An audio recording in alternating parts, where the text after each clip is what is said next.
So, eto na nga yung post ng isang ka-OFW natin na pabalik ng ibang bansa.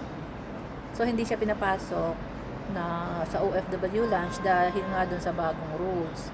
So, nag-check fact tayo kung totoo ba or hindi. So, ayan po, yes po, may bagong rules ang OFW lunch. Ang sabi diyan, they apply the new rule because they cannot serve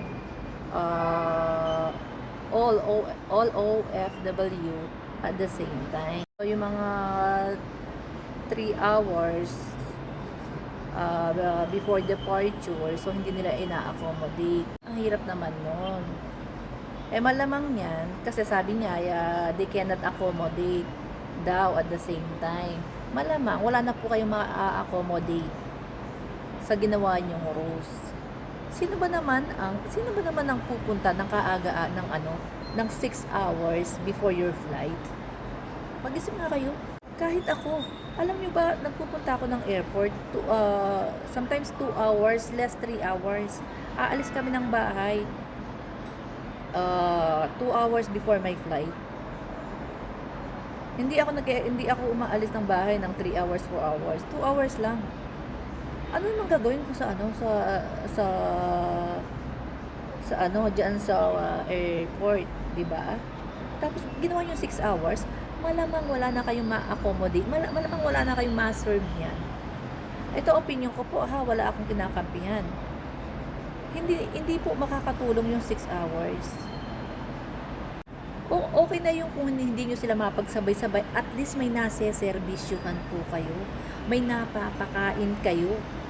Hindi ba ang napapakain nyo nga, ano ba yan? Lugaw, arroz caldo, sopas, puto, pandesal.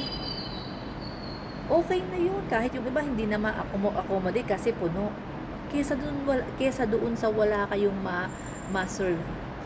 Di ba makapag-serve kayo ng, let's say, sa 100, makapag-serve kayo ng 50 kasi nga, maliit yung maliit yung OFW lunch, at least nakapag-serve kayo ng 50 kesa sa wala na kayong ma-serve, hindi na kayo makakapagsilbi ng tuluyan kasi 6 hours ang inilagay ninyo.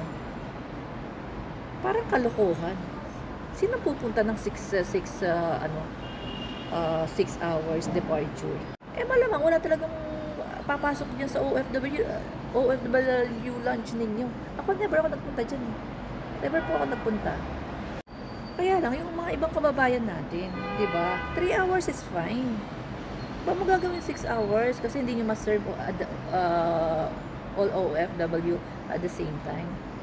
Talagang hindi nyo po sila masaserve ng sabay-sabay, pero at least meron kayong napapakain. Mayroon sila napapahingahan.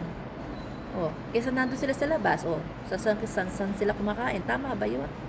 Dahil dyan sa bagong patakaran ninyo. Malamang ang luwag-luwag ng OFW lunch ninyo. Diba? Kalokohan. Hindi po, kayo na po ang tatanungin ko.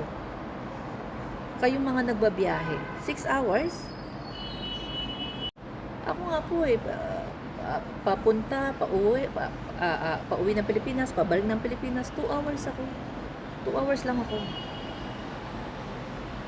2 hours before my flight, aalis ako ng bahay. Ganun lang. Tapos gusto nyo 6 hours?